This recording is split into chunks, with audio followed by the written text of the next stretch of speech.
from the block where the bus stop talk never ended. 2 signs on the pole, that's the place I represented. Where the corners raised me, where the neighbors saved me. Now we bring that same grit to your daily HD.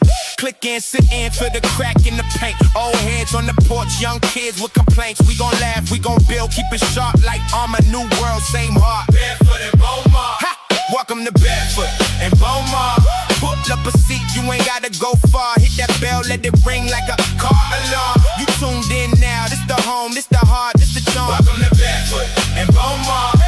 From the sign on the pole to your phone screen glow. Every story that we show, yeah, it came from the block. Bedford and Bomar. We gon' rock, we gon' rock. We gon' rock, rock, rock, rock, rock. We gon' rock. Stories in the cracks of the sidewalk we step. Every frame that we shoot got respect on deck. From the first little dream on that chipped up curb to the worldwide stream. Now you catch this word. You get jokes from the stoop, you get taught from the bar, you get game from the ones who done carry the star. So when the logo pop up, know exactly who we. What is going on, everybody? Welcome and welcome back to the channel. This is Chaos and Charcuterie. This is our Hot Topics Live, where I come and talk about all things church announcements, all things music, reality television, all the craziest headlines that are going on in my timeline that I'm going to bring to your screen. I am your host, Oakland Jonas Galloway, aka OJtheOG, because I will always have the juice. I appreciate you all for being here. Now, let's get into it. I want to start with some church announcements today when it comes to the channel and everything going on over here when it comes to me and Bedford and Bomar. And I want to start with Shop or Chop Live. I am really excited about this. You guys know I do the review series Shop or Chop, where I take mainstream songs that have just been released and I talk about all of the things that are going on, whether I like them, whether I don't. Shop is for the things I like, chop is for the things I don't, and I give my reasons why. Why, right?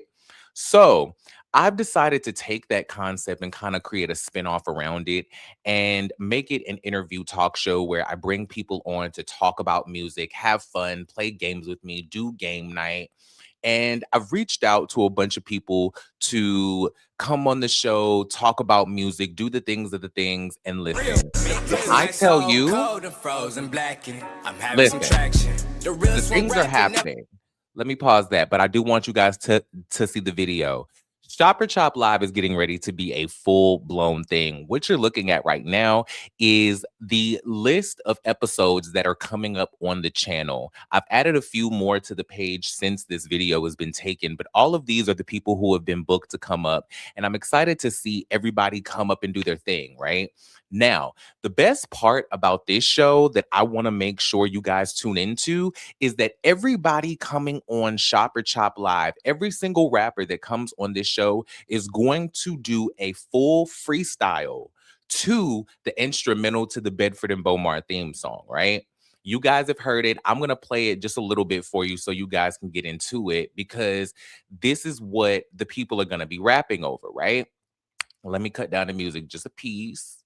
But this beat right here is what everybody is going to be coming on and writing an original freestyle to, giving an original freestyle to. Everybody is coming and introducing themselves to the channel with original bars. I'm so excited because it's going to be my own version of On the Radar or an LA Leakers freestyle that so many rappers that I love have become famous to me for, right? Now, let's get into a couple people who are actually coming on the show and what you guys can expect. I want to talk about some of the web reality people who are going to be stopping by, because that's where the idea for this show was actually conceptualized, right? This show was originally supposed to be for web reality rappers and people in the web reality space to come on, talk about the shows, talk about the music, and put a focus on what we don't always get to see when they're on the shows that they're on, because there's multiple cast members and we only have so many time, right? So I created a show where I wanted them to come on and kind of just speak about music, give a history to who they are as artists, and, you know, have some fun, talk about music, talk about the things, right? Then it evolved into a bigger project, and I wanted to invite all types of rappers: straight, gay, underground, trans, on TV, not on television, independent, signed. I want to invite everybody who has dope ass bars over here to kick a freestyle and play games and do an interview and just chop it up with me, right? So, specifically when it comes to the web reality space, I did circle back and I wanted to make sure that I invited people from the space because I wanted to still bring in those people and include them into the vision, right? So, first on the list, I want to talk about Dublevé, who is going to be kicking off our premiere episode on May 19th. That is going to be a Tuesday. Each and every episode is going to be a Tuesday live show at 9 p.m. Eastern, 8 p.m. Central. Dublevé is going to be kicking it off with our first freestyle. Next, we're going to be having Sammy Austin from this past season of Chasing Atlanta, if I'm not mistaken. No, Chasing Orlando. One of the Chasings. I'm sorry. I know him more for his music than his reality television. But he's going to be second up on the list. Then I'm going to be having, he's going to be coming May 26th. So Dublevé is going to be first on the 19th. And then Sammy is going to be the next week on May 26th. Then jumping all the way to June, we have K-Star coming on June 23rd. He's going to be dropping by. He's going to be dropping a freestyle. He's going to be talking about all the things of the things when it comes to music. And then fourth, because they only let me put so many people in this poll that I'm about to give y'all to vote on, right? It's going to be Black Boy George from Real Life and Music season 1 or season 2 and 3, I know for sure. Season 1 maybe. But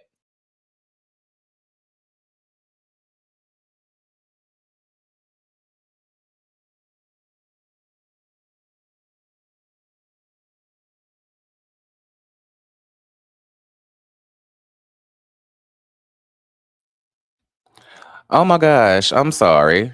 I don't know what just happened. Somehow I just exited out of the whole doggone video.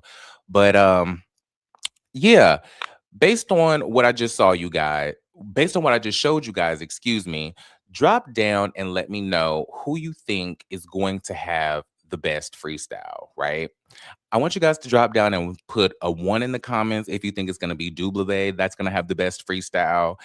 Let me know if you think Sammy is gonna have the best freestyle. Drop a 2 in the comments. K-Star number 3. Black Boy George is number 4. Now, mind you, they're not the only web reality personalities that are coming up, but they are the first 4 that are coming. And the poll that I created only allowed me to put 4 people in, right? So let me know who you think is going to be over here doing all of those things. And somehow me exiting made me lose all of my doggone things. So while you guys are getting into this poll, let me get my next piece of media up here because me accidentally swiping out of here made me lose all the things of the things. Get into the beat, cast your vote. I'm going to play you guys some hold music while I pull up some stuff. Give me just 1 second.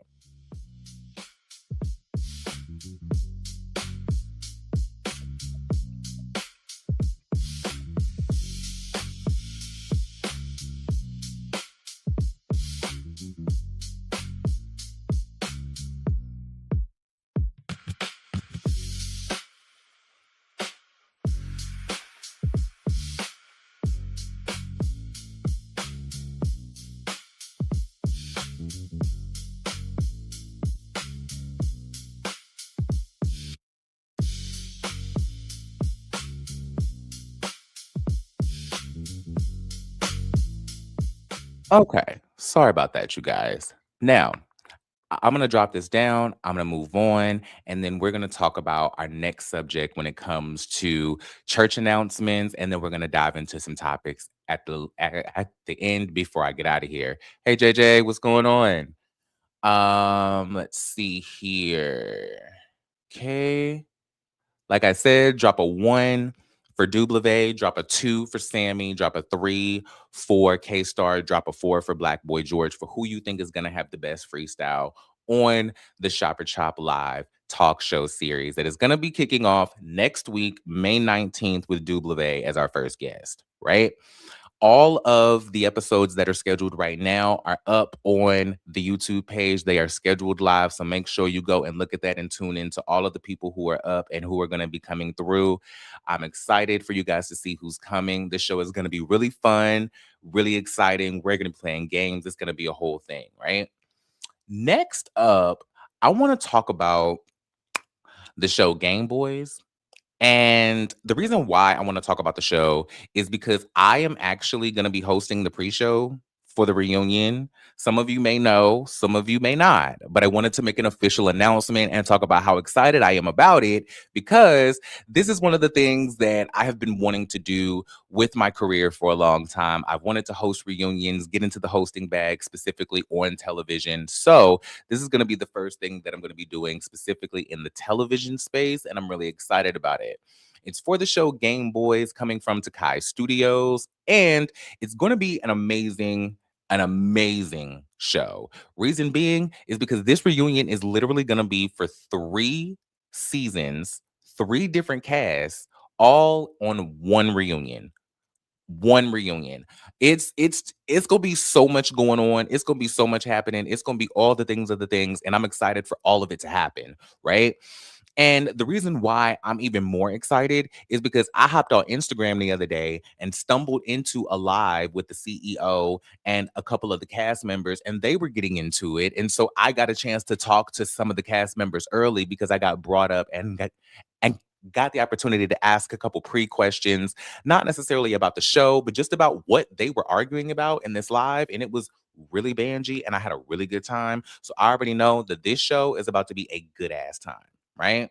Season 3 is getting ready to air. I want to show you guys the teaser and then the trailer, right? Because if you think this is good, y'all fighting over nothing, but I mean, it was whack, it was boring, it wasn't even really a fight, because what happened?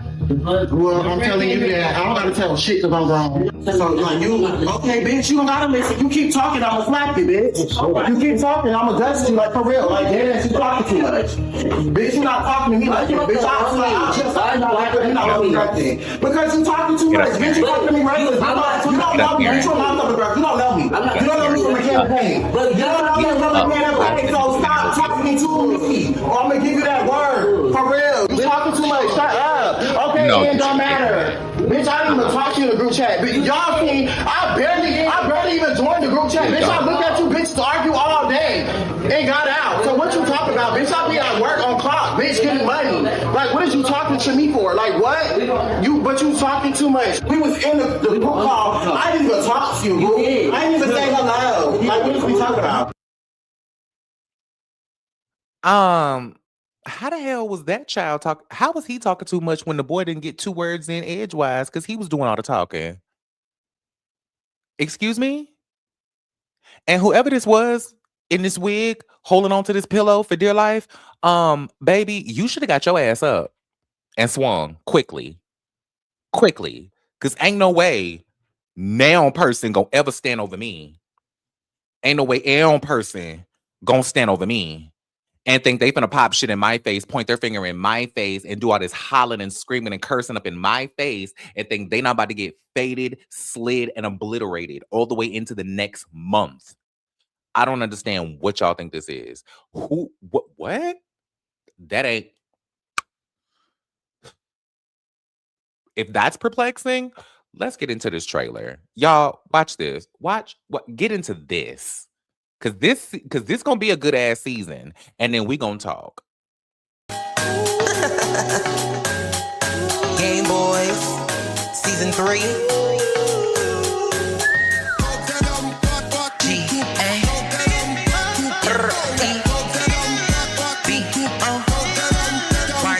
GameBoyzz, season 3. Not me.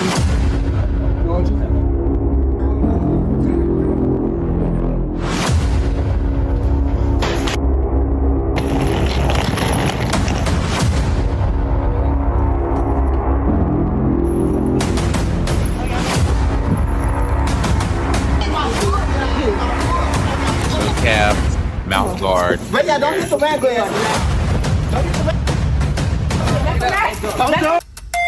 No jumping. No jumping. No jumping. Y'all Okay, bitch. Okay, bitch.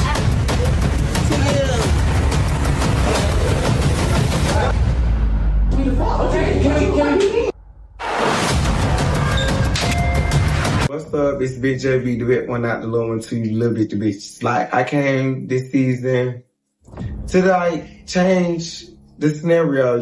Let's see where it have us end up, bitch. Cause how I'm coming to stand on mine. Everything I said, bitch. Back up. What up, GameBoyzz? On site. Gag, bitch. I was not expecting this bitch. I was knew gagged this too. big, bitch grabber. Hey y'all, we in the eye of the hurricane. It's Blake Sedinga, aka Blake Draco. Bitch, when you gonna stop trolling me? How was I ever sneak dissing about you? Talk shit and you know it don't. I really don't be talking about you. I got like 5 niggas I'm talking to right now. I literally talked to 2 Trinidadians and a whole Dominican. You was plotting to murder me. How? Because you told somebody you was antagonizing you. No, I didn't. So Who said it? I need a source. I need names. I'm always a name dropper. I always drop a name. I need a source. 2 times in a row. A bitch apologizing, that shit get thrown. I'm done. Scene over. I'm done. I don't give a Girl. I don't care no more. Girl. 22. I'm from Jacksonville, They're Florida. going to keep filming the scene without you. Okay, can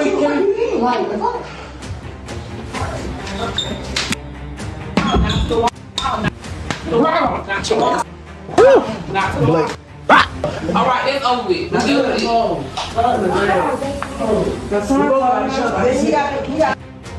What's up, y'all? It's me, KEWZ, bitch. Y'all know from the big 803. I knew that beef with Tay. So that nigga, you know, he was starting trouble online. You know, you didn't have Instagram, so you just happened to see it. So, Yeah. you know. And then once I peeped about it the first time, I had my girls looking, then sending it to me. And I saw that weak ass 2 squabbles that he tried to post. And bitch, I hope you come way, way harder than that. You really need that? Still with him. Oh, y'all wait, stop. Stop.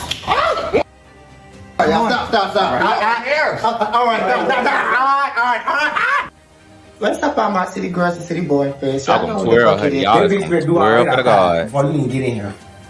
I have to end up talking to you, but my friend said I gotta get that from her. No, my sister ain't come to fight. I just say before I get in here, I want to get this out. This bitch don't got no recording time. If she wanna touch me, I said she don't got no recording time. This bitch gonna get popped. I said I'm not getting touched. Woo! Whoa. Not the set now. Not the lights. Not the lights. Why are y'all holding these people's shit?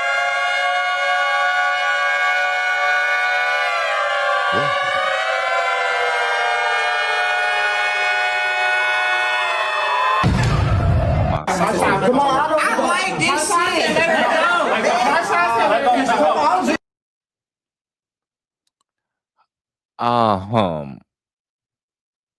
Y'all ready for the show? Is y'all ready for the show? Cause I'm trying to figure out what is going on with the girls and why everybody's so damn mad. Like, how does this happen? Oh my goodness. Exactly. They are not coming into my lovely home. They will not be stepping into my establishment. I refuse. I don't understand what the hell's going on.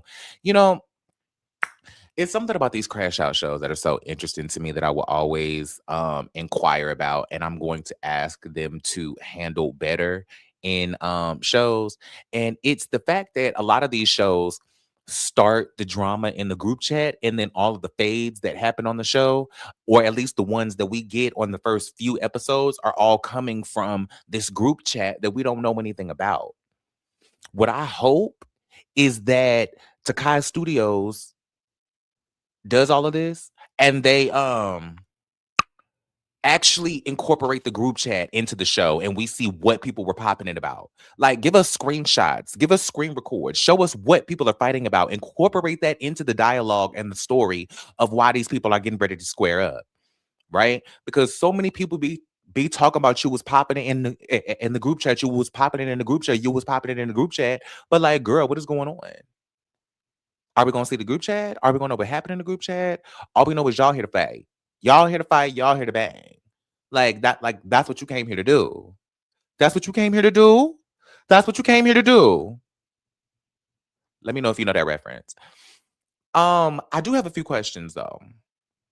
Cause the people who I hopped in the live with was OJtheOG and Blake, right? I couldn't recognize which one was Zay in the video. I think it was a couple people, no shade, but a lot of y'all butch queens do kind of look alike. But Blake, the one that tried to cut the scene and all of that, I can't wait to meet him at this reunion.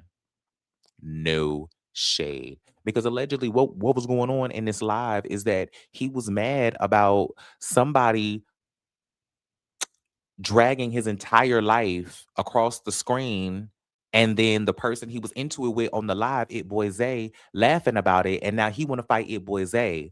But allegedly, Blake didn't have no smoke for the person that was allegedly exposing their whole life across the show, the cameras, the internet, the world, the television. Very interesting. So I tried to get an understanding, but it just seemed to be a lot going on. Blake left alive. I didn't get a chance to really have a conversation with everybody about the situation because, like I said, Blake left. But I will be having that conversation with him at the reunion because I do want to know what is all the smoke, especially when I find out what was actually said on the show about Blake that he allegedly didn't fight this person over, but now wants to fight Zay over for laughing about it. We're going to need to talk about that misdirected energy, sir. No shade. We're going to need to talk about that because you was real mad on this live. So hopefully you was just as mad at the person who allegedly talked about all your business around here that boy found funny. No shade. No shade. No shade.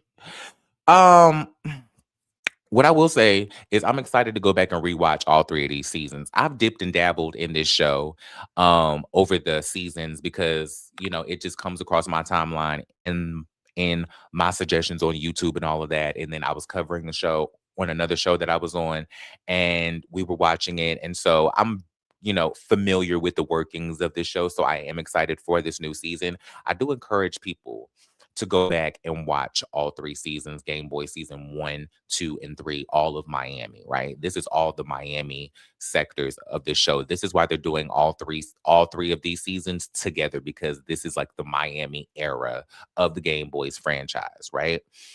My question is, why is it the end of the era? Why was 3 seasons enough? Why are we ending the era? Is it the end of GameBoyzz? Is it the end of GameBoyzz Miami? Right? I want to see what's going on. You gonna watch it, JJ?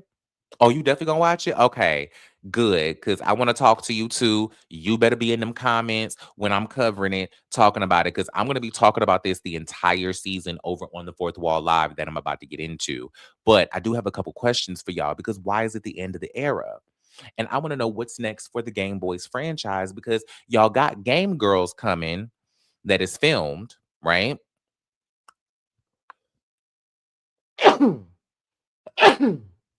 Excuse me. I'm sorry. Thank you. I appreciate that, Tay, because I just be trying to get to the things and get to the understandings. If it played out the way, thank you, baby. I appreciate it. I need to know if it played out the way that Zay explained it to me on Takei's live. Why this boy ain't got no smoke for the person that exposed his whole life? But why you got so much smoke for the person that's laughing? Does Zay give pussy to you? Does Zay give pussy? Like, does Zay give somebody that's not gonna fight? Does Zay give somebody that's not gonna square up? What's the tea? Does the other person give Jonathan from Bad Boys Texas? And given that he gonna mop you and you chose your battles wisely, because it's given that you picking and choosing. It's giving picking and choosing, right? And then you slick tried to crank it with me on that live when you couldn't get the word articulating out.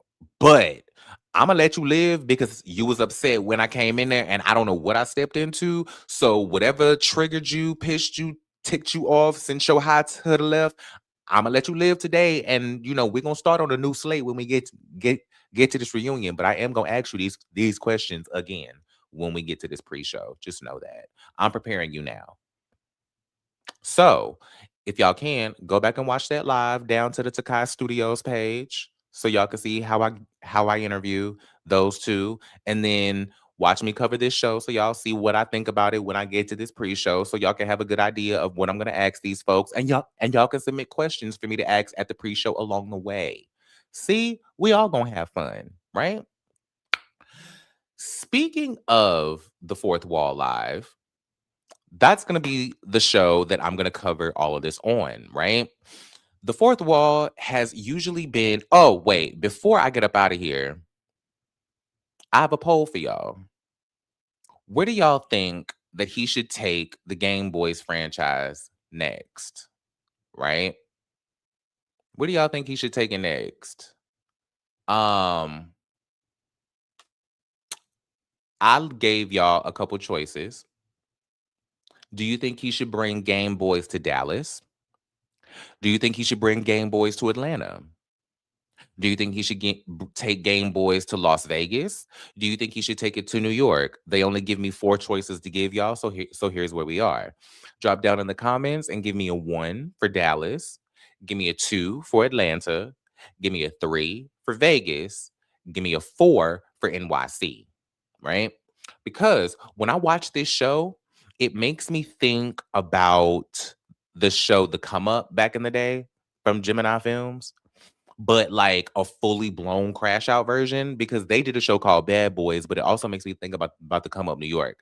And I kind of want to see this in New York. No shade. I always loved The Come Up New York and the energy that they gave. So if he takes GameBoyzz to New York and just gathers a bunch of punks and throw them in a Airbnb down to the New York, oh my God, I want to see what he gonna do with that and how many seasons he can get out of that. Because, ooh, my goodness gracious, that's gonna be nasty. Drop down in the comments, give me y'all opinions. I'm getting ready to move on. Like I said, 1 for Dallas, 2 for Atlanta, 3 for Vegas, 4 for New York, right? Getting into the Fourth Wall, this is gonna be the show that I cover GameBoyzz on, right? Now, mind you, the original version of the Fourth Wall has been a pre-recorded show where I talk about mainstream shows, Housewives, Bell Collective, Baddies, Bad Boys, all of that. That's still going to happen on the pre-recorded version. But on the live version, what's going to happen is I'm going to be talking about all things web reality, right?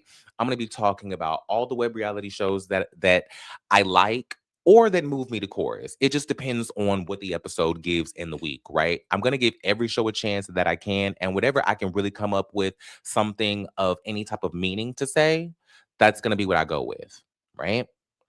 So on tomorrow's episode, because the pre-recorded episodes of Fourth Wall are always going to come out on Wednesday, and then the Fourth Wall Live is going to be on Thursday, right? So next week, all new episodes of Shop or Chop, pre-recorded about mainstream music, and The Fourth Wall, which is going to be all about mainstream reality TV, are going to be back with new episodes, right? So tomorrow, when we go live, we are going to be talking about, we, as in me and you, are going to be talking about LGBT NOLA, because if you watched last week, I told you guys all about what an amazing show that was and how all of y'all needed to get into it, and how this is like a Banji ass new age College Hill type of series with like a real world type of twist. But like if they were produced correctly, they could really be like a Jersey Shore type of show, right?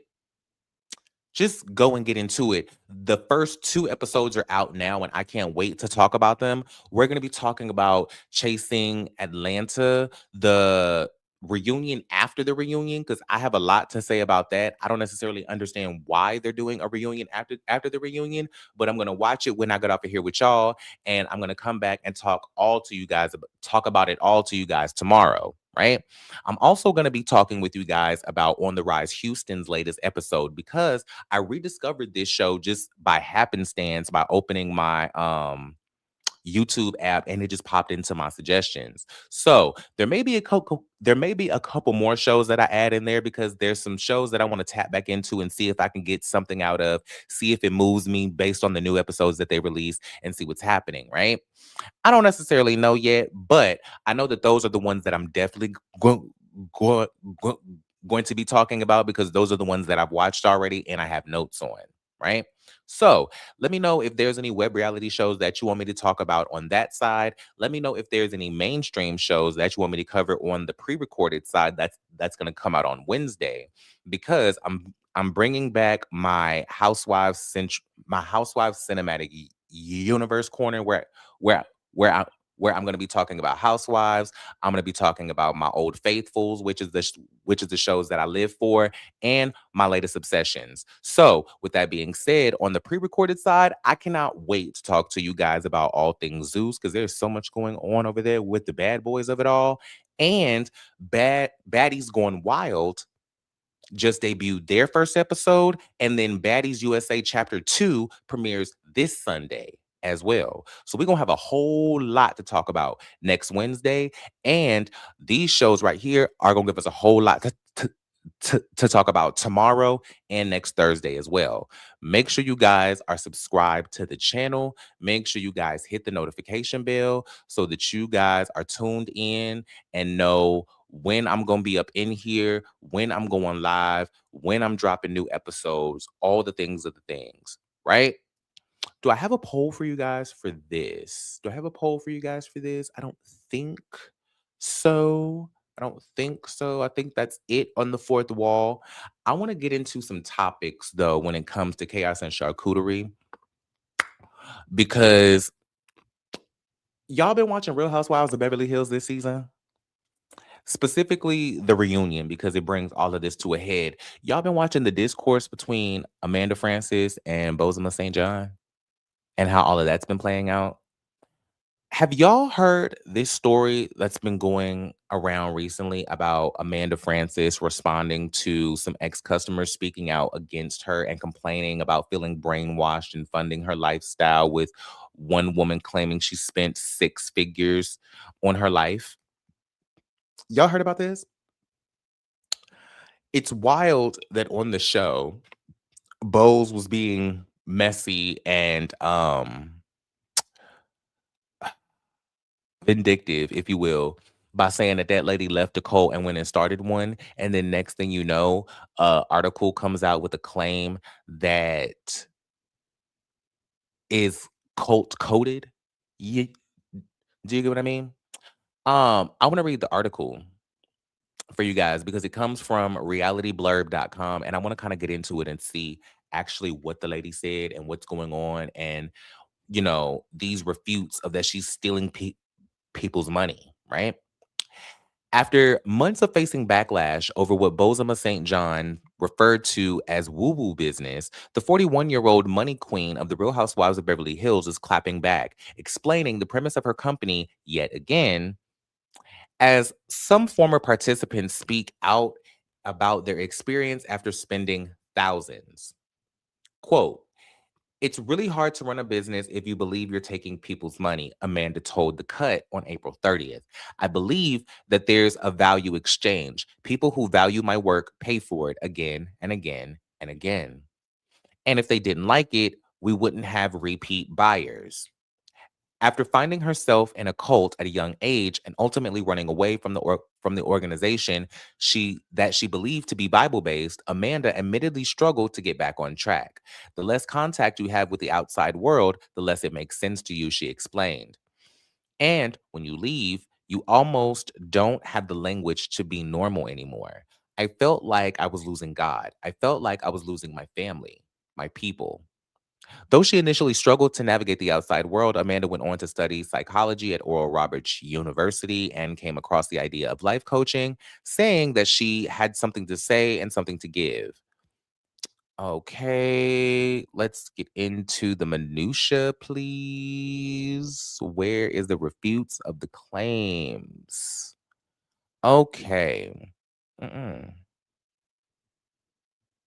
Okay, where are the claims? Okay. Amanda also feels that the business criticism she received wasn't all bad in the long run. Nothing crazy came out about me. Let's see. Where are the claims? Where are the jokes? Where are the jokes? Okay, here we go. Found it. According to Amanda, 95% of her customers are happy with what they received, and many are repeat buyers. Just because you don't understand something doesn't mean that it's a scam. Carly, who first discovered Amanda years ago, went from a fifth grade teacher to the owner of her own online hypnotherapy business, which she used to make women rich through rewiring and regulation. Excuse me. Someone else pointed out that Amanda being cast on RHOBH teaches us you can turn your coaching business into literally fucking anything. Another woman who launched a firm in 2020 said Amanda's courses teach you how to brainwash yourself into believing in yourself. When you're vulnerable, you find things you wouldn't normally look at and think, maybe this will help. A woman named Jenna said, I just kind of followed her. I was like, I just won't think about money. I'll spend and spend and spend. After spending $2,000 on Amanda's courses, Jenna says she found herself in $10,000 of debt. I funded her lifestyle for no reason, she complained. At 40, a 45-year-old California nurse named Jessica was equally upset with the lack of results she attained. I was like, I can take this course and make a shit ton of money and achieve more of my vision board goals, like living in a bigger house or on the beach, she recalled. But after spending six figures on Amanda's courses in total, including $40,000 in credit card charges and $40,000 from her retirement savings, Jessica felt like she had entered a black hole. In response, Amanda pointed out that customers shouldn't be using her courses as an excuse to rack up debt. I can't stop them, but that's never my advice. Okay. Um This is feeling a little Stormy Wellington like. The more I read this article, the more I felt like this is giving Stormy Wellington vibes. I've never taken any one of her courses. I've never seen anybody have any type of testimonials about her courses, but I'm going to look them up after I get off of here. But it does feel like, based on what the testimonials are saying, she's telling people that if you take my courses and if you manifest the way that I manifest, you'll get rich, right? Which, if you pay attention to what Stormy Wellington is now facing accusations for from the FTC and getting lawsuits thrown at her for, it's basically the same thing of her misleading women with these multi-level marketing scams and convincing them to invest their money, thinking that they're going to attain the same success that Stormy Wellington has, only to end up in debt or make no money or little to no money, right? So I wonder if there is any actual concrete evidence of her saying that that if you do her courses, you'll make money, right? Because there's plenty of evidence of Stormy Wellington saying she's made millionaires, she makes millionaires. Her plan for this year is to make so many millionaires. She's said it multiple times on the internet, on reality shows, in interviews, on lives, on Instagram. She said she can make people money. She can make people millionaires multiple times when it comes to her presence on the internet, right? So I wonder if anybody has screen recorded any of Amanda's courses and have just felt like, oh, this is what she's saying. I can get rich. If I do this, I can get rich, right? If anything comes out, Amanda, listen to me. If anything comes out about you saying you can make somebody rich, or if you do this, you will get rich, ma'am, I suggest you take all them courses down and restructure the way that you present yourself in your courses immediately before the FTC comes after your ass. Because this is now 2 people saying they spent 6 figures, 1 person from their life insurance policy. Now, mind you, to Amanda's defense, these ladies made the choice to keep spending money after not seeing results the first time they spent money on courses. Right? I'm not absolving any of the women who chose to indulge into the fantasy. But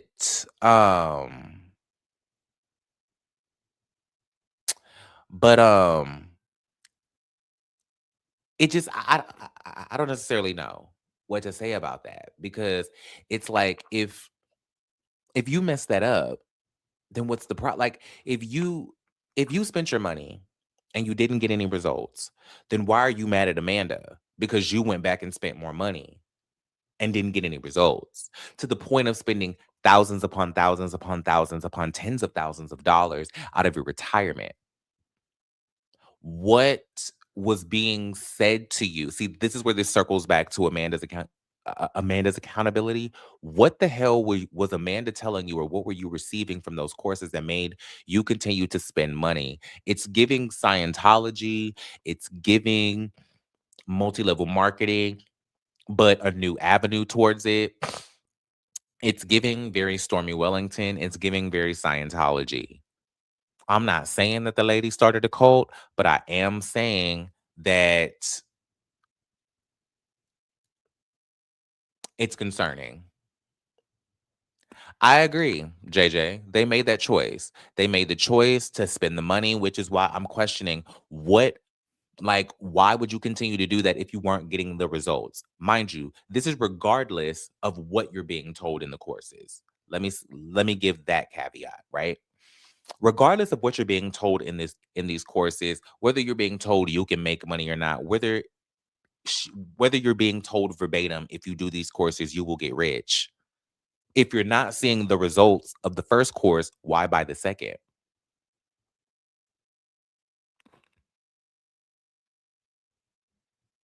If you're not seeing results from the second course, why buy the third?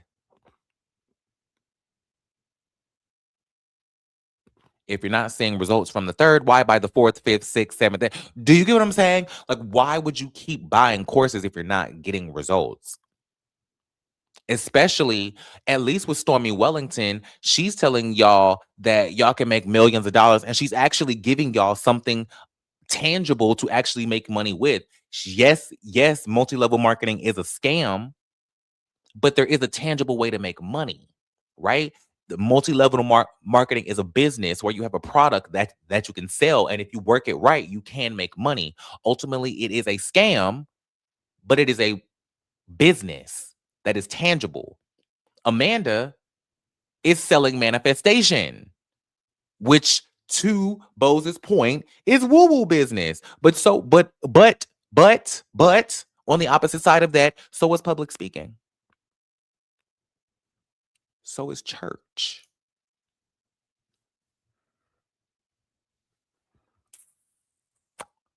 And I don't see too many people suing churches for their tithes and offering back when they don't get their blessing.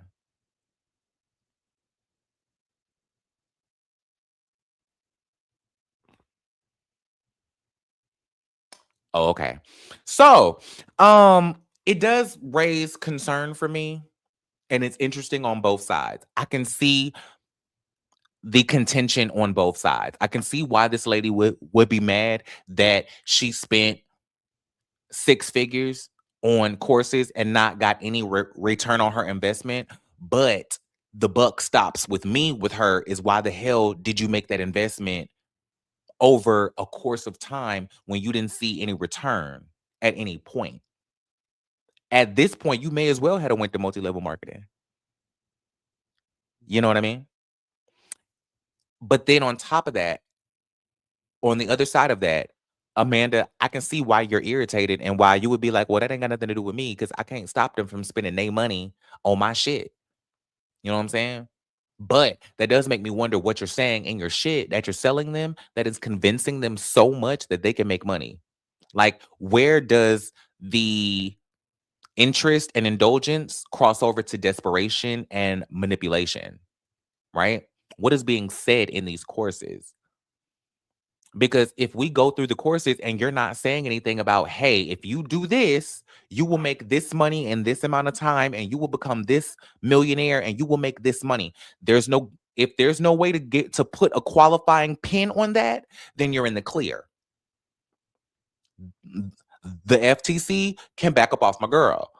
But depending on what you're saying, you can be using manipulative language, especially as somebody who has been in a cult.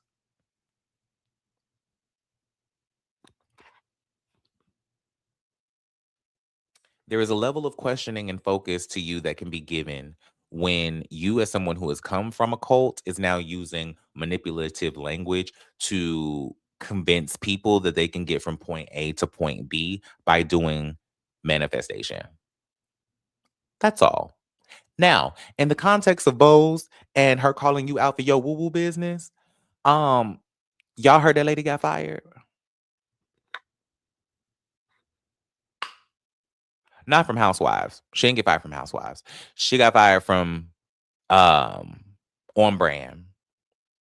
Because according to the Jasmine brand, Jimmy Fallon's NBC competition series with Real Housewives star Bozoma St. John canceled after one season, excuse me. The show was called On Brand with Jimmy, which it really should have been called On Brand with Jimmy and Boz, right? Because Boz was the show. No shade. Look at this wig. Get into it. Right. I was gagged too. But the article says, looks like Jimmy Fallon's latest NBC venture won't be returning for another season. According to Deadline, NBC has officially canceled On Brand with Jimmy Fallon after just one season. The unscripted competition series featured Jimmy Fallon alongside marketing executive and the Real Housewives of Beverly Hills star Bozoma St. John, who served as the show's mentor and in-house branding expert. The series followed contestants competing in branding and advertising challenges while trying to impress Fallon and St. John. NBC heavily promoted the show ahead of its debut, especially with Bozoma's growing visibility from Real Housewives and her high-profile career as a former Netflix marketing executive. Despite the star power, the series reportedly did not secure a second season renewal. The cancellation comes as NBC continues adjusting its programming lineup and prioritizing other projects. Fallon is still expected to remain front and center at the network through The Tonight Show starring Jimmy Fallon, where he reportedly remains under contract for several more years. I agree. On Brand with Boz would have got a season 2. On Brand with Boz would have gotten a second season because Boz would have solidified the show on the forefront. And what this show really gave was that Jimmy had an idea, or Jimmy was fed an idea by somebody, and Jimmy liked the idea enough. He took it the distance and got it all the way to air. But we needed somebody actually in marketing or somebody of some credibility to actually make this make sense. And with Bozoma coming on Real Housewives of Beverly Hills, it was the perfect marketing executive at the right time. Like I wish she would have come in and been like Kelly Catrone at People's Revolution. Because as much as I lived for Boz and her outfits, I feel like she should have went harder on them people. And I feel like she should have been centered and it should have been her show. I feel like Jimmy should have just been executive producer and just given her the show to host. Because I feel like the show would have still been greenlit. It still would have been popular. It still would have worked. I don't think that this show needed a white man to carry it so that a black woman who's actually qualified to host it can get on. Right? And I think that that's also part of the reason why this show didn't work. No shade. I think that's part of the reason why this show didn't work is because they tried to censor the white man who wasn't qualified and who kept telling us he didn't know what the fuck he was doing or why he was here. And Bozoma is the queen. and they made the woman who actually should have been the head of the damn show the sidekick. And I think that it turned people off, because it definitely turned me off.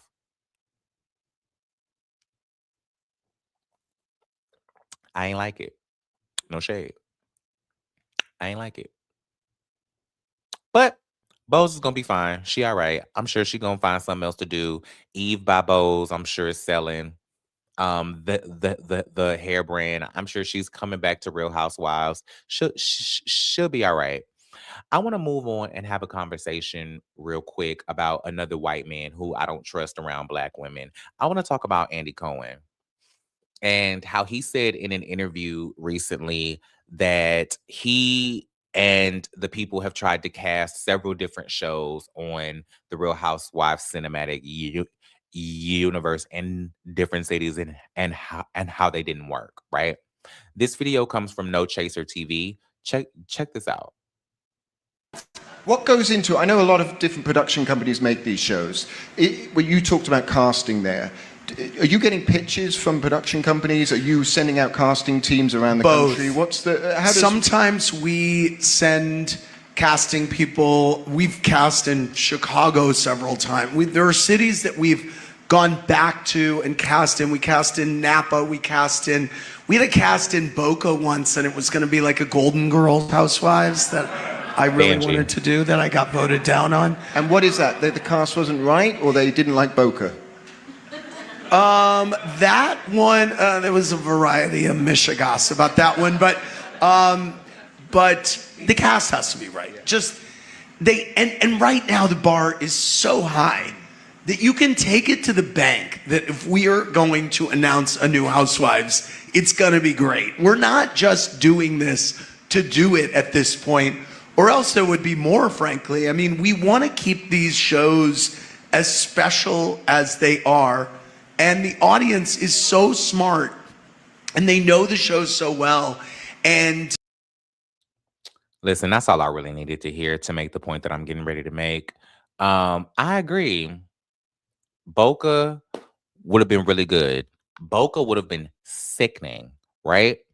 And you know, the show that's getting ready to give us all of the Boca Raton bullshit, The Golden Life on E. Did y'all catch that The Golden Life is literally the Golden Girls version of Real Housewives that he was trying to do in Boca, but now it's going to be in another part of Florida? Y'all catch that?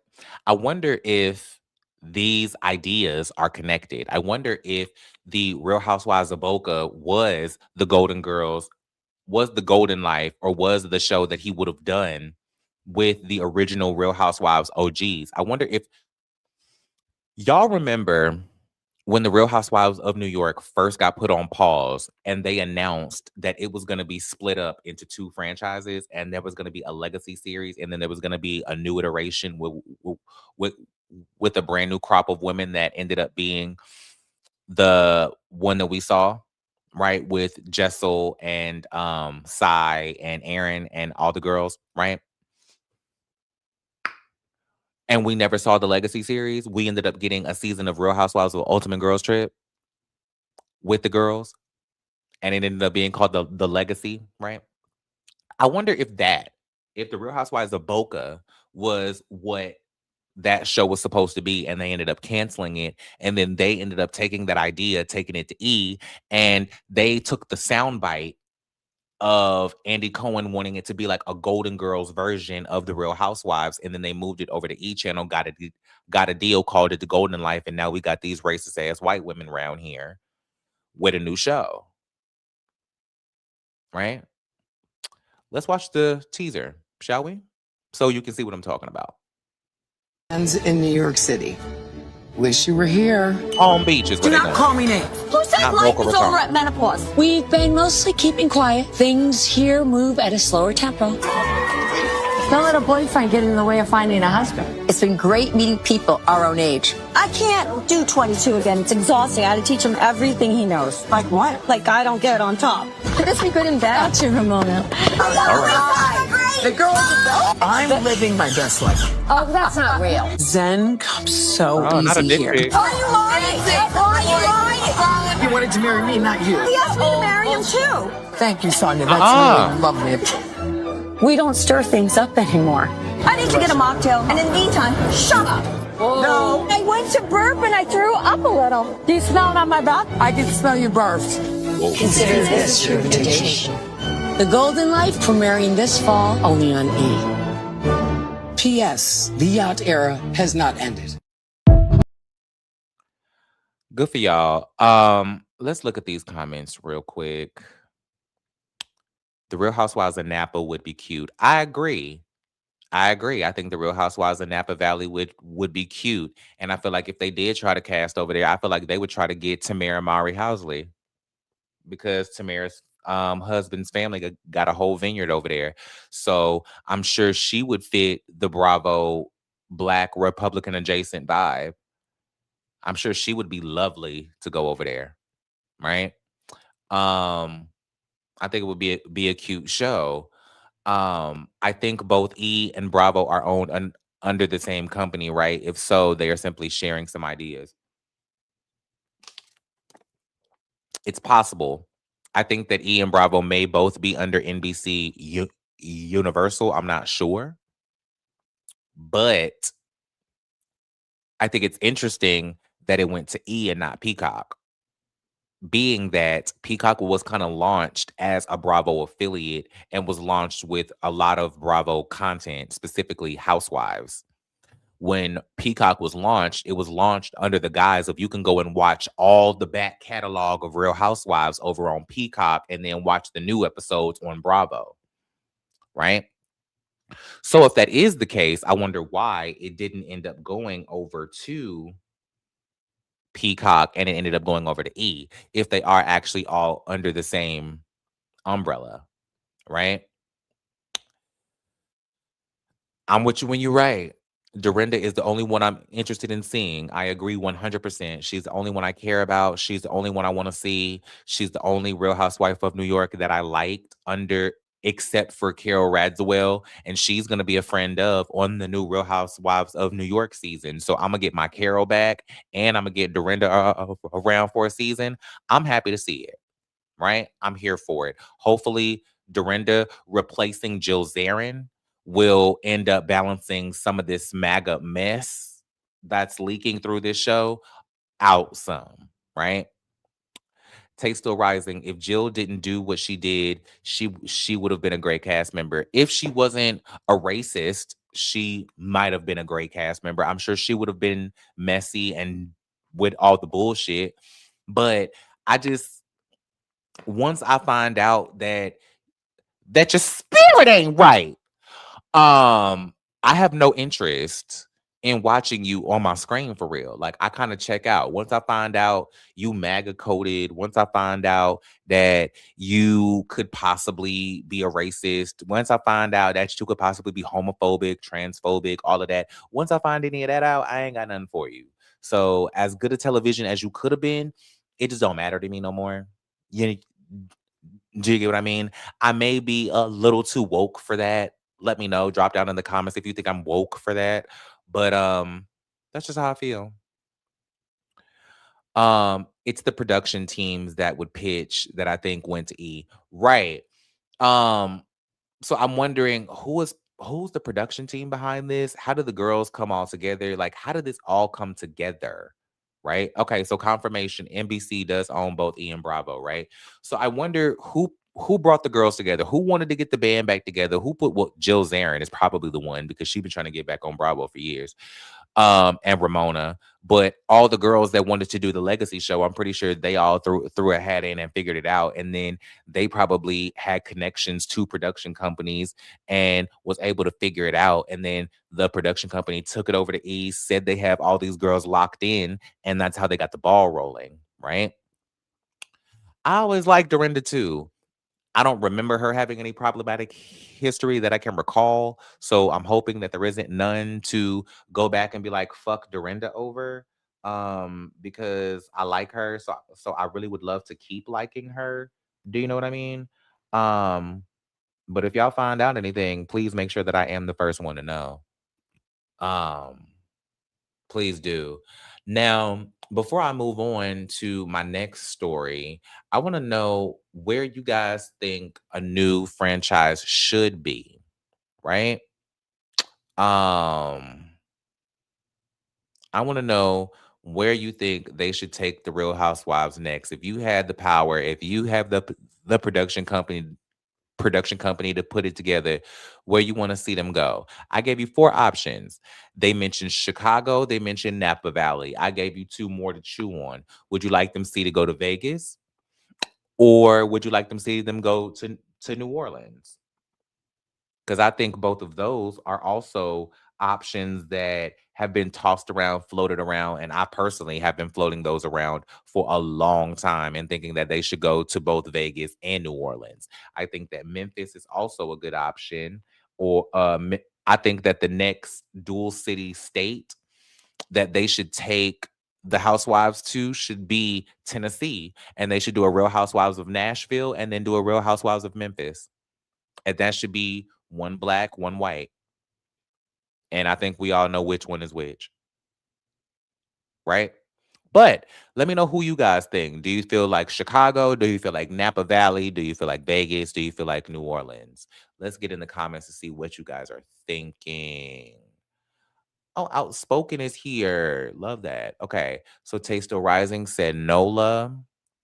JJ said Chicago. Outspoken said Oakland. Hey boo, how are you? Love you. Reese said Vegas and add Adrienne Maloof as Cynthia. I think if they're gonna do Real Housewives of Vegas, they should add Cynthia and Lisa Vanderpump. Put them back together. But definitely make Adrienne Maloof like, and the reason why is because I think that they would be kind of battling over who's the queen of Vegas, which it should be Adrienne because her family has long running history with the Palms Hotel, right? But Lisa has been taking over Vegas, or it's been reported that Lisa has been taking over Vegas for the past few years because she has 3 restaurants and or clubs in Las Vegas. She's got a new show coming to Las Vegas, Vanderpump Rules, Lisa Las Vegas, right? So that's going to be a thing. So she'll already have the spinoff of over there. And then the spinoff would be the perfect way to usher her back into the Real Housewives of Vegas, because Adrienne could go over to one of the clubs that's the focus of Vanderpump Rules, talk her into coming to a dinner or something with her friends, get into her new friend group and all of that. And then boom, you do a Housewives to Vanderpump Rules transition, but in reverse. And you have Adrienne bring Lisa onto Real Housewives of Vegas the same way that Brandy transitioned us from Real Housewives of Beverly Hills into Vanderpump Rules in the very beginning of the show. Bravo, give me my 10%, bruh. I don't know what y'all sitting here bullshitting for. Just go on and put me on a team, man. I got a whole team behind me that's ready to work. I got a whole team behind me that's ready to work, bruh. I don't know what y'all bullshitting for, man. Tasto Rising says, I would love to see Tamika from Southern Charm go to NOLA. Okay, sickening. I want to know what the hell happened to Southern Charm Martha's Vineyard. What is that? Like where is that? Where's the Southern Charm Martha's Vineyard? Y'all have done a whole nother Summer House spinoff called In the City with another group of white people showing no color in New York City. And y'all done sat here and put this black franchise that everybody wants to see on hold. Why are you greenlighting In the City but not bringing back Summer House Martha's Vineyard? I don't understand. So Tamika from Southern Charm, I would love to see that. But what's going on? Bring back Mob Wives, please. Please bring back Mob Wives and base them in Las Vegas. That would be great. That would be sickening. Base the Mob Wives in Boca. That would be kind too. No shade. There's so many places that I would love to see Mob Wives pop up and pop out. You know what I'm saying? Renee Graziano has been trying to bring back Mob Wives for years. She's been talking about working on bringing it back for years, and people have been talking about trying to bring back Mob Wives for years. She's been mentioning in interviews for years about how there's talks about it coming back and how she's supposed to be doing it. There's been more official conversation around Mob Wives coming back recently, where there's been like some official reports. They haven't said who's producing it or where it's going, but they've been saying that it's in development and that Renee is at the helm of it, or that she's the focus of it. She's back. They haven't mentioned any other names from the previous show, but who ain't coming back is Drita. Because when Drita was doing all of her press run for House of Villains this past season, which she won, by the way, she was asked about whether she would come back to Mob Wives, and she said, hell no, she not coming back. She's in a different place in her life. And if she did anything, she's more focused on this scripted series that she's been talking about for years that's supposed to be going to Netflix, or it was pitched, or it was announced that it was going to Netflix a few years ago during COVID, that Drita had a scripted series about her life going to Netflix, right? So hopefully that pans out and that works out. I want to see what a scripted series about her Albanian ass life would happen, who she would get to play Big Ange at the Drunken Monkey where she was 17 beating people up, how she would cover the Mob Wives years. I want to see all the shit going on with Lee, who's gonna play Karen, and all of that backstory. Like, I would love to see all of that. I would love to see all of that. Nah, I think Mob Wives should stay the same. Drita won't return. Big Ange is no longer here. I wouldn't be mad if he didn't come back, because I feel like towards the end, I felt like Mob Wives started to jump the shark, especially with the New Blood season, that last season where they brought in Marissa and Brittany. I felt like that season, I was like, okay, y'all are just doing too much. Y'all just trying to find new girls to come and crank it to spice up the show so that y'all can get another season, and it ended up not working. I feel like when y'all brought the Natalies on, that was a little more genuine because we believed them. Well, at least we believed Natalie Guercio for a little while. Natalie DiDonato was the wild card. She was a pop-off girl. She was talking all the shit and she was getting into it with Natalie Guercio. And she was obviously coming on the show to crank it, and we knew she was there to crank it, but we enjoyed all the shit that she popped along the way, right? And I especially enjoyed her trying to go and fight at the reunion and damn near falling in her Louboutins. Cunt boots. It was so fun back in the day. We do need some Black friend group shows on Bravo. I agree. We need Summer House Martha's Vineyard back. We need Candy and the Gang back. We do. We need those shows back. We need a next gen Atlanta of mostly Black people, because y'all just dropped the trailer or the teaser for Next Gen New York season 2. Heather Dubrow has all but confirmed that y'all are doing Next Gen LA. And I'm sure y'all gonna get as many white people on that as y'all can and try to sprinkle a Black girl in there. That's why y'all called Cynthia Bailey's daughter Noelle to come and be the Ava Dash over there, because she damn sure not gonna come and be the Riley Burris. No shade. I think y'all need to do a Next Gen Atlanta, and y'all need to go ahead and handle that with these Black folks, and so y'all need to get some Black people around there. No shade. I would have loved if In the City had more diversity, but I feel they're doing it safe since the new Roni didn't serve well with diversity. Listen, I don't know why the people didn't like the new Roni. I loved that group, with the exception of Bryn. Bryn was the only person I didn't like on the new Roni, right? I think that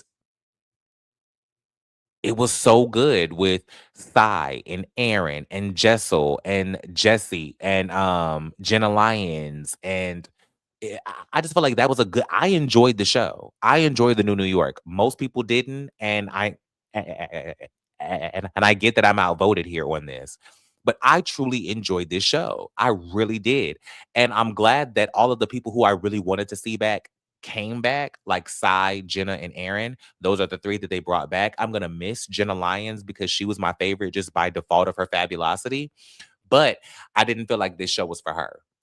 So it doesn't surprise me at all that they're not coming back, or that Jenna isn't coming back. That and she not gonna show this fiance of hers or this girlfriend of hers that she had on all last season, who was all over her Instagram but wouldn't come on camera. I thought that was crazy as fuck, but whatever. Bravo, pick up A Flavor. Bitch, yeah, pick the fuck up A Flavor. That would be a nasty transition. And who's ever producing A Flavor, if they got the budget and the amount of time needed to actually film a show, they could film a show that's Bravo ready. Their first season was WeTV ready for sure. But I feel like if they got the budget they needed and the time allotted to really produce a full season, they could that would be a nasty show to take over there. A Flavor was so good in the 4 episodes that we did get. I feel like they needed 10 more episodes and a reunion. So imagine if they got that Bravo money. Oh, that'd be nasty.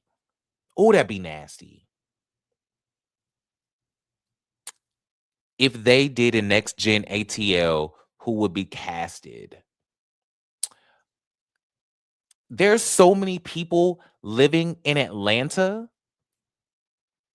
I think Reginae, Lil Wayne's daughter, lives in Atlanta. She would do it. She would absolutely do it. Tiny's daughter, Zanique, from T.I. and Tiny Family Hustle. I feel like if she did it, Reginae would be more inclined to do it, because when they did Growing Up Hip Hop, it was a whole fucking mess having Reginae over there because she's a spoiled brat and she got her ass called to the mat by the faggot. And it ended up being a whole mess. But I feel like those two could do it. And Zanique could bring on the OMG girls. And they could be, the OMG girls could be friends of the show.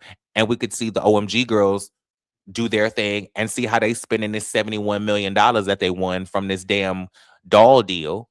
I think, who else is in Atlanta? There's so many people in Atlanta. I would love to see, in fact, you know who I would love to see? I would love to see Kirk and Rashida's daughter, Kayla, the oldest one, Kirk's daughter that's not by Rashida, but she claims her as her stepdaughter, you know, whatever, Kayla. Because when she was on Love and Hip Hop, I enjoyed her on Love and Hip Hop. When she popped up and she would, you know, pop in and do the things. She called her daddy to the mat about that whole Cannon and Jasmine thing. And she made her dad step up and actually be present in that little boy's life versus just sending a child support check round now. I like Kayla. Get her over there. Who else? Get Tammy Rivera's daughter. Get Tammy Rivera's daughter. Charlie. Get her over there. Get her over there. I feel like she would be good too. Now that she's a little older, that lady been ready to crank it. That little girl been ready to crank it on TV. I feel like they wouldn't let her really say what she wanted to say down to the Tammy and Flocka. What the Flocka? They wouldn't let her really say what she wanted to say over there because she was really going to air y'all out. But now that she grown, I feel like she could do something nasty over there. And they could recycle some of the people from Growing Up Hip Hop Atlanta round over there. Right? Where's Jermaine Dupri's daughter? Get her over there. They could, like, there's people's kids down there that they could cast, I'm sure. Just give me the cameras. I got, yeah, bitch, yes. Honey, put us in the stew. Put us in the stew. Bitch, we got it. We got it. Of course, we remember the words, Ike. We wrote it. Yes. Call Alora. Get Alora down there. Get Alora down there. Because Miss Mama's, she gonna pop off. Miss Alora gonna pop off. And she gonna be real prissy and real bangy. I know she gonna be bangy. Give me some of her. I need her around there. Get me Alora. Mm-hmm. Somebody said get Kayla and Kai from Kirk and Rashida. Kai, listen, I would love to see Kai, but I feel like I don't know what Kai gonna give. I feel like Kai gonna be too quiet. Kayla gonna pump it. Kai either is gonna be one of two things. He's either gonna be real quiet and he only gonna last one season, or he's gonna be a crash out. One of the two. One of the two. I see it. I see it. I see it. I see it. He's either gonna be just like Jermaine Dupri's daughter from Growing Up Hip Hop, or he gonna be a crash out. And he gonna be, you know what? Go get Monica's sons. Go get Monica's sons and tell them to go get King. T.I. son. Go get King. King, the bangiest one around now. You know he gonna do it. Throw that nigga a bag. Him and his big ass teeth is definitely gonna go around now. Absolutely. I want to see that happen. Absolutely. That would be a good one. Call him too. Call Zanique and King. And have King bring his baby mama. Go get his baby mama. Go get his child. Go get his dentist. And they come over there. And then have Zanique go get Reginae as another main cast member, and then go get the OMG girls as friends of, so we can see them pop in and see them do music. Right? Is she still fucking with her? Go get Yandy daughter. Is she still fucking with her? Is the daughter still fucking with Yandy? Go get her. I agree. Go get her. Go get her. Because she gonna tell us all Yandy and Mandisi business. And now that Love and Hip Hop is canceled, we need her. Yeah, go get her. Go get her. Come and tell that lady. Come and tell us all them people business. Is one of Sierra kids, is one of Sierra Glam Shop Gates kids old enough to go around now? To the next gen Atlanta? Is one of her daughters, the oldest daughter that was getting jumped in school, is she old enough to be going around now? How old is she? Do she got kids that's old enough to do that? Call Carly Red daughter Jasmine. Call her around now.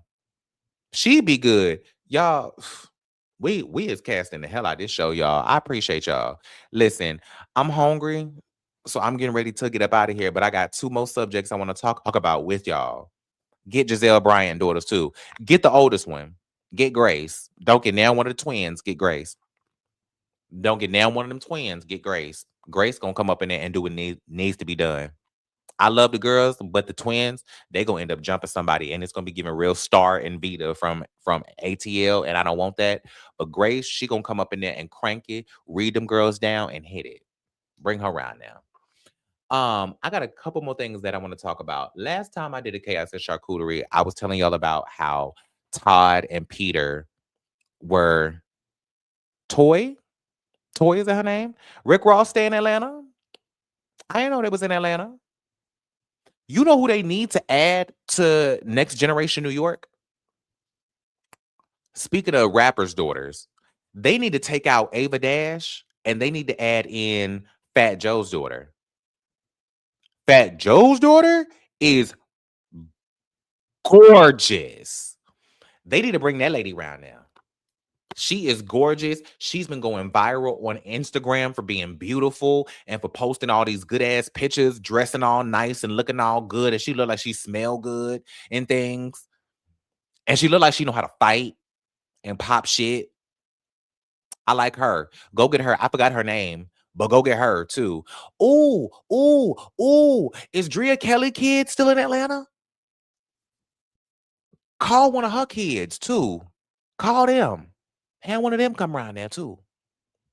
But yeah, y'all remember when I told y'all the other day about Peter and Todd launching a show for Real Housewives Ex-Husbands? And I told y'all that Peter had did a video basically confirming it. I forgot to show y'all the video, and I want to show y'all the little pinch of it. Watch this. We talk couple of times in the last couple of weeks. You know, and what he pitched to me, I signed on for. Really? Yeah. Now she I gay. did. Really? You signed Now some she gay. paperwork? I signed on for. I'm with Todd. Period. What? Yeah. Okay. Who else signed up? I don't know, but I know I signed on. Didn't make no sense without me. It don't. I guess you're right. It don't make no sense. Him or Todd. It didn't make no sense without Peter Thomas, baby. I'm rocking it. Yeah.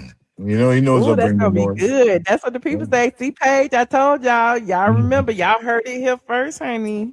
Here you go. Or the Peter look like he in the He hospital. got some hot documents. Yeah, Todd was just on his Instagram saying that he got Peter look a like he in the streaming network, hospital, or and is it just me? you know he's on go mode. Hey, So we're I'm like Let me tell you reality.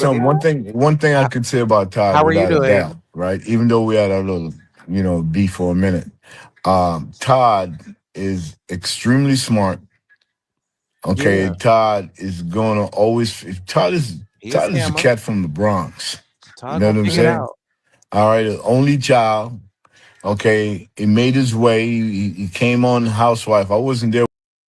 All right, I really don't care about none of that.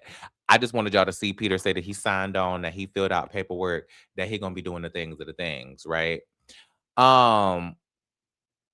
Appreciate you. Thank you so much. We love the support. I appreciate you around here. Thank you so much. Listen, Peter and Todd, Patricia and Tadisha, listen, y'all need to hurry up and get this show done. I need to know who else gonna be on this show. Is it gonna be all Real Housewives ex-husbands? Last live, we literally named damn near everybody that could be on there. Call Apollo around there, call Mark Daly around there, call Eric Snow or Eric Hartwell, call him around there, call Bob Whitfield around there. Y'all got a cast. And y'all can really tell the story. Especially y'all can tell the story of the good years too. Y'all can tell if Todd and Peter get Apollo and get all them people around there and get all them folks, y'all can tell the story of the good years of the Real Housewives back when it was the season 6, 7, 8, 9 years. Because I really want to hear what y'all getting ready to talk about when it comes to reliving these years. Like y'all supposed to be talking about reliving the impact that these shows had on you. I want to see y'all talk about what it was like in y'all household when Todd had Apollo's dirt bikes in the garage and it caused all that strife between Candy and Phaedra. I want to see them talk about that. I want to see what was going on and how Todd showed up for Peter when him and Cynthia got divorced. I want to see them talk about how Todd showed up and who showed up. If Apollo showed up for Peter when Peter went to prison, because allegedly Peter held Apollo down while he was in prison. He looked out.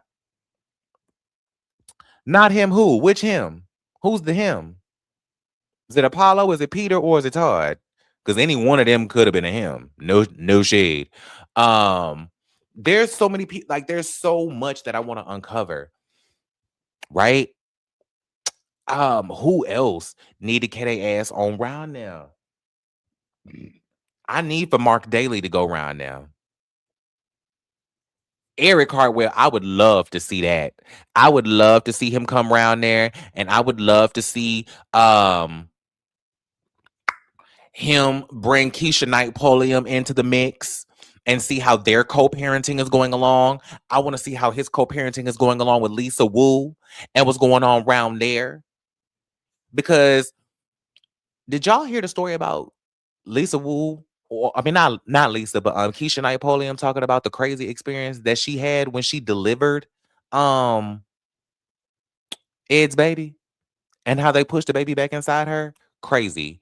I would love to see that. I would love to see. Oh, it's Ed Hartwell. I'm sorry. I've been calling that man Eric. Who is Eric? Is it Eric Snow? Is that Deshaun's ex-husband name? Who is Eric? Who is Hunky Dory? My bad. The man's name is Ed Hartwell. Excuse me. But yes, I would love to see him and his big old booty back around the goddamn Atlanta. Yes, God. Thank you, Reese, for the clarification on that. My apologies. Yes, I agree. Thank you, because we need to see the Eric Snow. Okay, so I was right. Okay, cool. Sidebar: Rick Ross, the reason Wingstop is in Atlanta. Yes, God, because he's the Wingstop man, right? Love it. Plus, he bought Evander Holyfield's estate. I remember that. That was a thing when that happened. I can't remember how much he paid for that, but he paid a lot of money for that. It was like $50 million, right? And he completely renovated it and did all the things that he made it his own. And it was a whole thing. And he basically is Wingstop. Like Rick Ross is Wingstop at this point, right? But yes, go get Ed Hartwell. Y'all can call Eric Snow, but I really don't really care about what happened for real. I feel like he ain't really got no story. They was only on the show for one season, and we didn't see him nor Deshaun until till Deshaun ass popped up last year or the year before, looking snatched the fuck boots, looking like one of Phaedra cousins around here. Good for her though. I want to see what the hell they gonna do with this show, and they need to do it quickly. My last story before I get up out of here, I want to talk to y'all about something music related that's irritating me. Y'all heard that Lotto getting ready to retire from music after she dropped this next album? This lady literally got her ass up on Twitter and said that her album coming out on May 29th is her retirement album, the Big Mama, the album. Thank you for everything. To Wong Fu, thank you for everything. Julie Newmar. Lotto, don't piss me the fuck off. Don't piss me off. Okay? I don't understand what you retiring for. I don't understand for what. He named it the Promised Land as a shot at the plantation. Love it. Like the boss he is, it was 30 million. Sickening. Reese's talking about Rick Ross buying the Evander Holyfield estate that was originally a plantation, and how he named it the Promised Land. Promised Land. So sickening. Why is she retiring? I don't fucking know. Listen, the lady is pregnant. She's at the height of her career. She's making the best music she's ever fucking made. But I'm so tired of women wanting to quit all their jobs and go sit down somewhere just because they allegedly have a rich man. It pisses me off. Lotto, you are one of the best female rappers out right now. You have your own unique sound that has produced hits. You got your own flow. You are lyrically talented. You make amazing music. All the rap girls love you. The R&B girls love you. The industry loves you. We love you. The pop space loves you. You can get on a K-pop song and go #1, which really wasn't because of you. It was because of the person you were working with. But I mean, whatever. But like, girl, you're a great ass rapper and you're a good ass artist. What the fuck? Why are you quitting? Like, it's dumb to me, especially because there's so many girls out here who, you know what? I have another thought about this. Lotto, go ahead and retire and give Dream Doll your record deal. Since we need to fill a light skin quota, go ahead and give your record deal to Dream Doll and let her do something with it. She deserves the op. She's the most improved female rapper that I've seen in the past decade. Go ahead and let her actually get her look, right? Light skin Lottie, just in love. If the baby daddy cheat, the music will be the best ever. No shade. Listen, fuck if the nigga cheat. If 21 Savage visa gets revoked and that nigga get deported, we're gonna get the best music ever. Why? Because that lady gonna follow that man right on over to the UK, link up with Eve, and they gonna drop a nasty record rehashing the Love is Blind nachos. Imagine if she do like, and then if he get all the way over, if he get that lady all the way over to the UK and then cheat on her. Oh, imagine the music we gonna get out of her. Because when she used to make records throwing shots at that old boyfriend that she used to have that was threatening to leak her sex tape, she used to eat his ass up on records. She used to chew him up on records. So if 21 Savage, allegedly, that's who allegedly her baby daddy is, if that nigga cheat on her, it's a wrap. It's a wrap. I'm hoping that the nigga don't get deported. I hope they got it all figured out over there with the wife that got him the green card in the first place so they can figure that out. I hope that Lotto has a healthy pregnancy. Allegedly, she missed an event recently that she was supposed to have for Mother's Day, and she missed it because I think she was in the hospital. So people are thinking that she gave birth. If she is, or if she has given birth, congratulations to her. Hopefully she's in healthy spirits. Hopefully she's in good spirits. Hopefully she's healthy. Hopefully the baby's healthy. But girl, even outside of you making sad music about your relationship falling apart with this baby daddy, girl, motherhood should inspire you to make some of the best music you've ever made. Motherhood didn't inspire you. Like, motherhood is not inspired. Well, maybe that's what we're getting with this Big Mama album. That's what we're getting with the Big Mama album. And this is what motherhood has inspired her to create before she even met her child. But still, I'm like, girl, you should. I just don't want that girl to quit. But if she do, give her record deal to somebody who gonna do something with it, like Dream Doll or like Light Skin Keisha or somebody, right? Um, Or what you could do was give all your spotlight to Flo Milli and let her take over your spot in the industry. Go completely left. And instead of passing it down to another light-skinned girl or allegedly light-skinned girl, because light-skinned Keisha is as light-skinned as I am, but whatever. Give it to a dark-skinned girl who really deserves the spot and who really gonna do something with it, since dark-skinned women have been actually getting appreciated in music recently. Go ahead and give it to Flo Milli. And let her make the best music of her career, since she ain't stopped making music since she got pregnant. See, that's the weird thing about it. All these girls are getting pregnant, having babies, and coming back and making great ass music. Lotto, what the hell you hanging up your motherfucking mic for? I don't get it at all. At all. But anyway, that is what it is. That's all the stories I got. That's all I got to talk about. That's all I got to say. I've been on here for an hour and a half. I'm hungry. Let me know what you guys think. Let me know how you feel about it. Let me know what you think about all of the things that I covered today, from the Rooter to the Tutor, from the Amanda Francis to the Bows, to the GameBoyzz, to the Shopper Chop Live, to the Fourth Wall, to the Andy Cohen and the franchising of it all, to the Golden Life on E, to the Peter and Todd scheme of it all. Let me know what y'all think about it.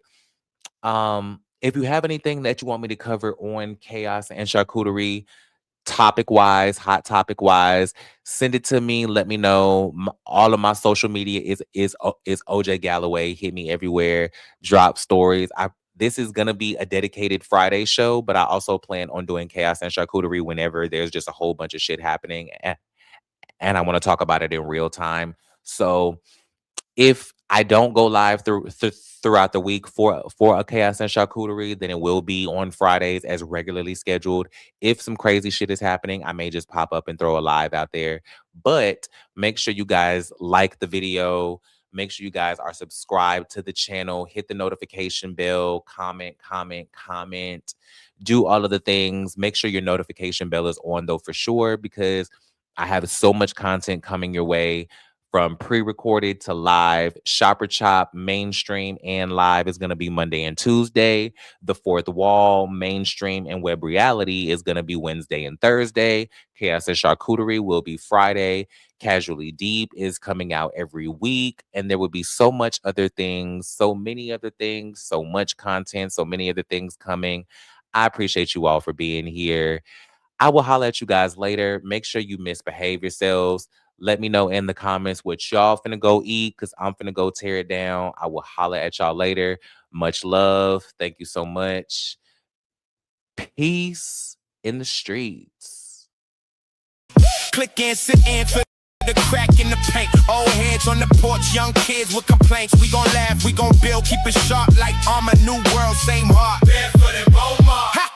Welcome to Bedford and Bomar. Pull up a seat, you ain't gotta go far. Hit that bell, let it ring like a car alarm. You tuned in now, this the home, this the heart, this the charm. Welcome to Bedford and Bomar. From the sign on the pole to your phone screen glow. Every story that we show, yeah, it came